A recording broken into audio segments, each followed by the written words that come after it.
초등학교 5학년 때 일인데요. 그때 저는 엄마하고는 따로 살고 있었고 이제 아버지하고 살고 있었어요.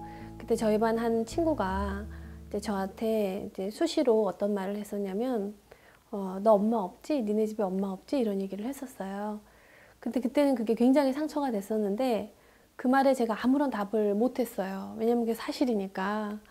근데 그때 학교 끝나고 수업 시간이 끝나고 나서 제가 그 얘기를 들었을 때 저희 선생님, 담임 선생님께서 이렇게 교실을 지나가고 계셨거든요.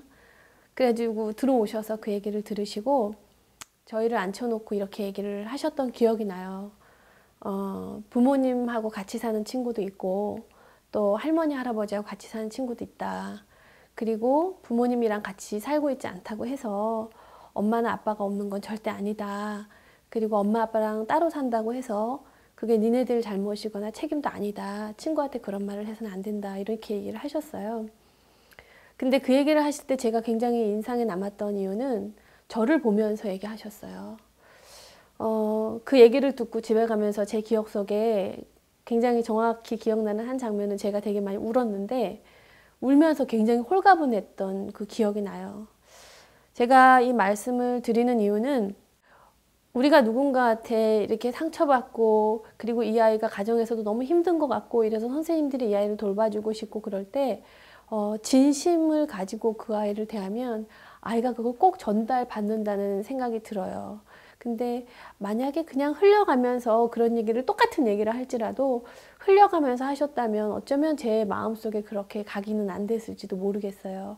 그래서 제가 말씀드리고 싶은 건 한 두 가지일 것 같은데 이제 첫 번째는 우리가 대화를 할 때 누군가의 삶에 도움을 주고 싶을 때에는요 꼭 눈을 한번 보고 그리고 좀 단둘이서 그 아이한테 내가 힘을 주는 말 한마디라도 정성을 다해서 하는 게 정말 중요하겠다는 생각이 들고요.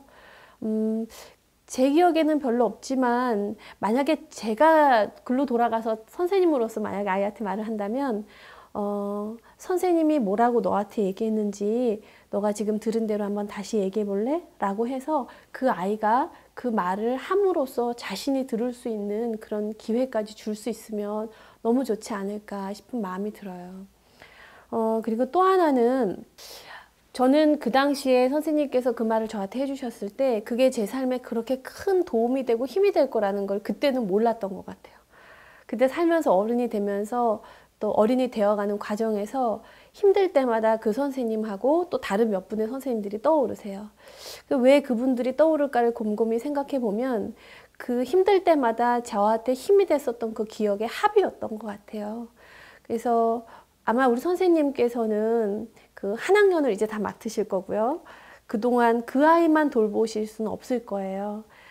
그래서 너무 많은 거를 내가 다 해주겠다는 생각보다는 단 한 번이라도 진심을 담아서 그 아이에게 따뜻한 포옹이라든가 따뜻한 진심 어린 말을 해주시면 그 아이의 삶에는 언젠가 그게 정말 좋은 기억으로 그 아이의 삶을 회복하고 일으키고 성장하는 데는 도움이 될 거라고 믿어요.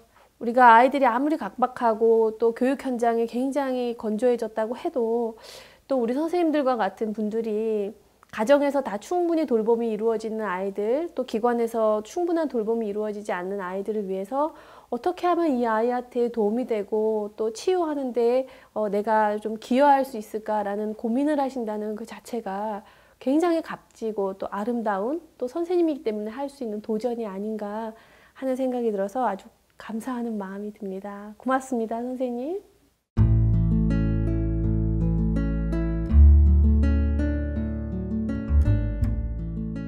무엇보다 중요한 거는 자기관리인 것 같아요.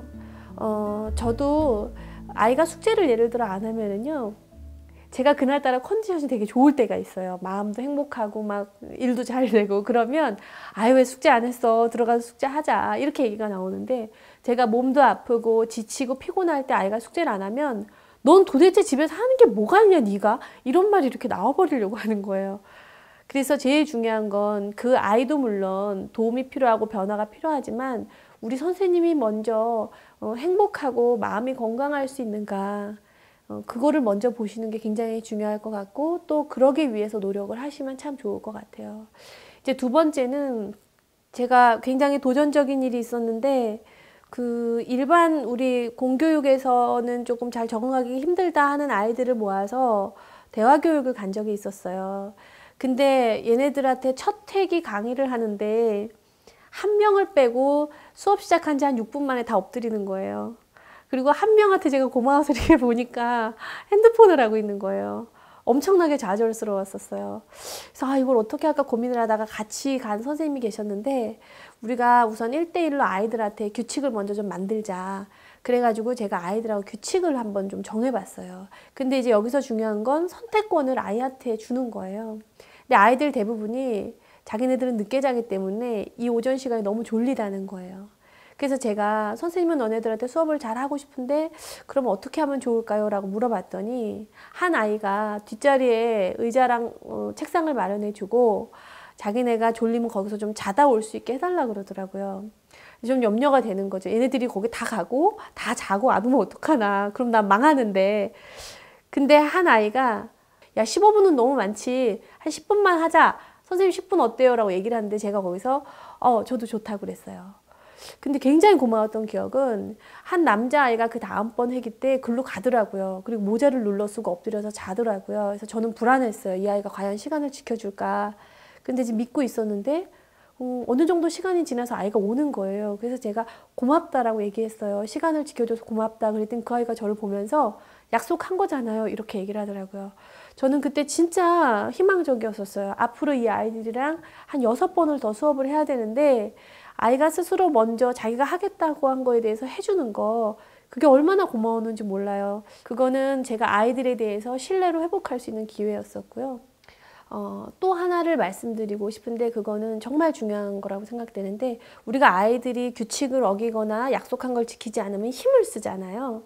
근데 이제 두 가지인 것 같아요. 하나는 이 아이를 벌 주고 비난하고 처벌하기 위해서 쓰는 힘이 있고요. 이제 두 번째는 이 아이도 보호하고 공동체도 공동체의 질서도 좀 존중하기 위해서 힘을 쓰는 경우가 있거든요. 이제 첫 번째 같은 경우는 이런 거죠. 너 약속 안 지켰으니까 오늘 남아서 청소해. 뭐 이런 방식인 거죠. 너 오늘 그거 해야 될 거 안 했으니까 손 들고 서 있어. 그런데 이 아이가 숙제를 계속 해오지 않는다면 숙제를 계속 해오지 않아서 공부에도 도움이 안 되니까 숙제를 어떻게 하면 잘할 수 있는지 오늘 남아서 선생님하고 얘기를 해야 되겠다. 이 아이를 돕고 보호하기 위해서 힘을 쓰는 것들이 있죠. 만약에 지속적으로 침을 뱉고 욕을 한다면 다른 아이들한테도 피해를 주는 거고 이 아이의 성장에도 좋지 않잖아요. 너 오늘 친구들한테 침 뱉고 친구들 때리고 했으니까 욕했으니까 너 복도에 나가 서 있어. 이런 것은 어쩌면 이 아이를 처벌을 위한 힘이 되지 않을까 하는 생각이 들어요. 그런데 만약에 어떻게 하면 너가 친구들이랑 욕도 하지 않고 침도 뱉지 않으면서도 잘 어울리고 재밌게 놀 수 있는지 선생님하고 남아서 방법을 연구해야 돼. 그러니까 끝나고 집에 가지 말고 남아있어. 라고 할 수 있다면 이 아이도 도울 수 있고 또 다른 아이도 좀 돌볼 수 있는 그런 방법이 되지 않을까 하는 생각이 들어요. 욕을 하고 침을 뱉고 모두가 이 아이랑 같은 반이 되지 않았으면 좋겠다라고 말을 할 정도로 힘든 아이라면 어쩌면 우리 선생님이 가장 이 아이한테는 따뜻한 선생님이 되지 않을까 하는 기대가 들고요. 우리 선생님께서 자기의 마음과 몸을 잘 돌보시는 한에서 너무 무리하지 말고 아이하고 조용할 때 특히 갈등을 생기지 않았을 때 아이가 욕을 하거나 침을 뱉거나 이런 일이 있지 않았을 때 아이가 학급에서 어떻게 하면 잘 지낼 수 있는지를 아이하고 좀 남아서 조금씩 얘기를 해보시면 좋을 것 같다는 생각이 들어요. 우리 선생님 말씀대로 이 아이는 이런 행동을 할 때에는 어떤 그만한 이유가 분명히 있거든요. 그래서 우리의 모든 행동은 사실 어떤 좌절된 욕구의 표현일 뿐이에요.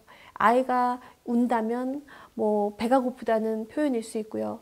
아이가 누군가를 때렸다면 어쩌면 자기를 보호하고 싶고 두려웠기 때문에 때렸을 수 있어요. 그래서 우리 선생님이 너무나 감사하게도 그 질문에 이 아이도 그런 이유가 분명히 있을 텐데요 라고 쓰신 게 저한테 되게 감동이었고 그런 마음만 우리가 있다면 이제 테크니컬한 부분들은 좀 남아서 조용히 갈등이 생기기 전에 규칙을 함께 만들고 그 규칙이 지켜지지 않았을 때에는 보호를 위해서 힘을 쓰자. 이 아이를 처벌하기 위해서가 아니라 그리고 한 4가지만 지키면 어쩌면 이 아이가 우리 선생님 덕분에 많이 성장하고 또 밝게 지낼 수 있지 않을까 하는 좀 기대감도 드네요. 예.